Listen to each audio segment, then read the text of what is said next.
আর একটা কথা পরিষ্কার করে বলি, প্রফেসর ইউনূসের সরকার এবং প্রশাসনকে রাষ্ট্রের কর্মচারীরা কারো দলীয় সম্পদ না।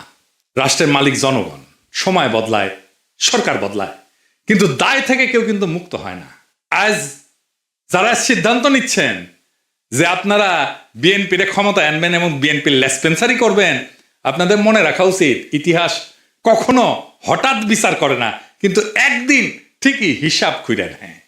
আর এই ছাত্র সংসদের কাছে আমার প্রত্যাশা একটাই, আপনারা ভবিষ্যতের জন্য রাজনীতি তৈরি করবেন।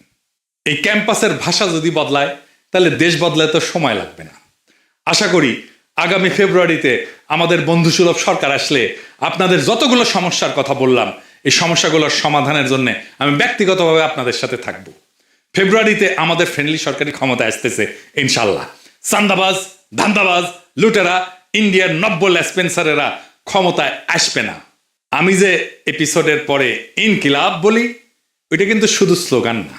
ইনকিলাব মানে বদল, ইনকিলাব মানে বিপ্লব, ইনকিলাব মানে ভেঙ্গা চুইরা নতুন ভাবে গড়ে তোলা, ইনকিলাব মানে দেশ এবং জাতির জন্য অপরিহার্য হইয়া ওঠা। ইনকিলাব জিন্দাবাদ।